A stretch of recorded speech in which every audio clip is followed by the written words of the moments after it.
A lot of high school students and college students make the decision that they would like to go to school to not only get their degree, but also become part of an ROTC program to be an officer in the United States Army. What they might not know is that there are numerous scholarships available nationally and at the state level for these students to help them pay through college.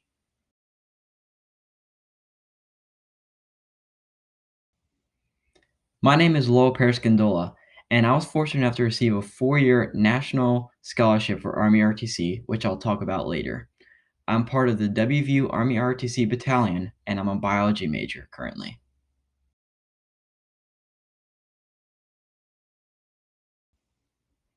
It's important to understand that there are multiple types of scholarships and that all of them take a lot of hard work and commitment to finish the applications, but also hard work to become a student and to stay a cadet in an Army ROTC program. These scholarships differ by either being offered at the national level or the state level.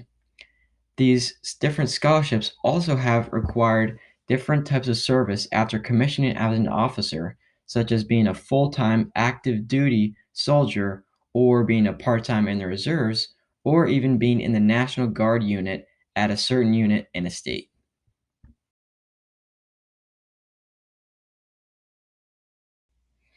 At the national level, scholarships can range from 2 years all the way up to 4 years. These scholarships usually cover all of tuition or all of room and board. Students can decide which one that they would like to be chosen for this. There's also a $420 a month stipend, which helps students pay for month-to-month costs such as groceries. There's also some required attendance events for cadets that receive these scholarships, such as advanced camp after junior year. This camp makes sure that cadets are understanding everything they've learned in ROTC so far and that they're ready to become an Army officer. There's also required attendance for cadets at PT, which is physical training, and hands-on labs and different class activities that would happen during ROTC in college. After commissioning as a United States Army officer after college, the amount of service time is usually 4 years of active duty, followed by 4 years of inactive ready reserve. There's also options for people to do reserve options full time instead of doing the 4 years of active duty. And it's important to talk with a recruiter about these different types of service commitments and how the years may change due to this.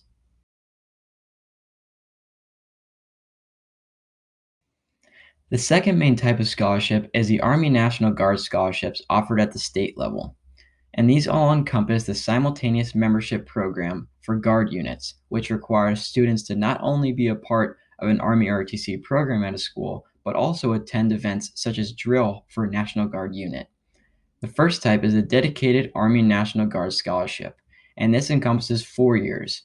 This one covers full tuition or room and board, and also cadets receive a monthly allowance and a pay for going to drill once a month for the Guard unit. The second type is the Guaranteed Forces Reserve Duty Scholarship, and this is similar to the first one, only that this one is 2 years, so it's mostly available for juniors and seniors in college.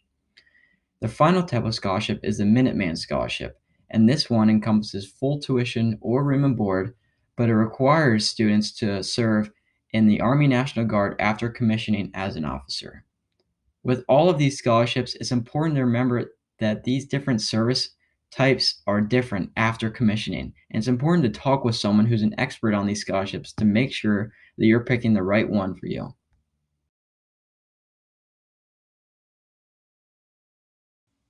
Lastly, it's important to understand that these processes take a long time to attain these scholarships. It's important to schedule in advance and be early on the different applications. There's also many different types of options, and it's important to speak with someone that's an expert on these different options to make sure that you fully understand the different commitments and service types. Also, if someone is in high school and they don't feel that they're ready for these different types of scholarships, they're also available in college, and it's important to not rush and take the time to think about if it's right for you.